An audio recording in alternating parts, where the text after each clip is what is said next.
안녕하세요. 꼬꼬미 파파 강 목사입니다. 오늘은 7월 30일 맥체인 성경 읽기 해설을 하겠습니다. 오늘 말씀의 주제는 사명자입니다. 사사기 13장은 삼손의 출생입니다. 삼손의 이야기는 이스라엘의 모습과 닮아 있습니다. 삼손은 이스라엘처럼 구별된 삶을 사도록 부르심을 입었습니다. 그리고 하나님께 바쳐진 나실인이 됩니다. 삼손은 이스라엘처럼 불신앙적이었습니다. 그리고 이스라엘이 다른 신을 섬겼던 것처럼 삼손도 이방 여인에게 끌려다녔습니다. 이스라엘처럼 고통당했고 이스라엘처럼 소경이 되었습니다. 그리고 끝내 이스라엘처럼 징계를 당하게 됩니다. 예레미야 26장은 예레미야의 위기입니다. 하나님은 예레미야에게 성전뜰에서 외칠 것을 명령하십니다. 회개하고 돌아오면 재앙을 내리려던 뜻을 돌이키시겠지만 말씀을 청종하지 않으면 세계 모든 민족의 저주거리가 되게 하실 것이라는 내용입니다. 제사장들과 선지자들과 백성들이 분노합니다. 그래서 예레미야를 붙잡아 죽이려 합니다. 하지만 여기서 하나님의 도우심에 손길이 있었습니다. 몇몇의 장로들이 예레미야의 편을 들어줬을 뿐만 아니라 아이감이라는 사람은 예레미야를 빼내어 죽음에서 건져냅니다. 예레미야를 향한 적대는 사실상 하나님의 말씀에 대한 적대이기도 합니다. 이렇게 그들은 점점 하나님의 말씀으로부터 멀어지게 되었습니다. 사도행전 17장은 데살로니가, 베레아, 아덴입니다. 바울은 데살로니가에 있는 유대인의 회당에서 새 안식일에 성경을 강론하며 그리스도를 전합니다. 믿는 사람이 있었지만 여전히 많은 유대인들은 그들을 배척합니다. 그래서 바울과 실라는 베레아로 가게 됩니다.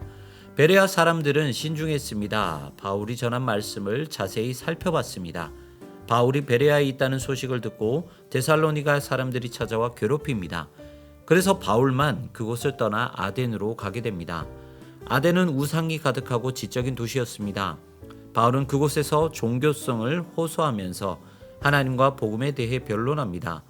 이에 대하여 어떤 이는 조롱하고 어떤 이는 귀를 기울입니다.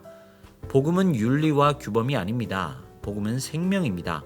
그래서 말씀을 듣는 자들은 생명을 얻고 기쁨을 누리게 됩니다.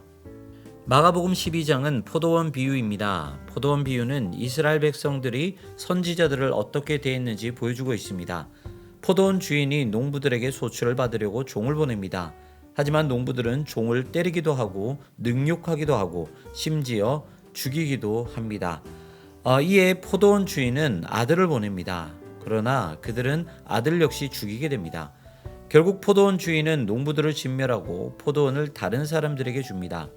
이것은 구약부터 그리스도에 이르는 역사를 비유한 이야기입니다. 하나님은 이스라엘 백성들에게 신앙의 열매를 원했습니다. 그러나 이스라엘은 열매가 아닌 악행과 반역을 내놓았습니다. 그래서 결국 그들에게 주어질 것은 심판입니다. 사명자는 부르심을 받은 자입니다. 사명자는 나실인처럼 거룩함을 지키는 자입니다.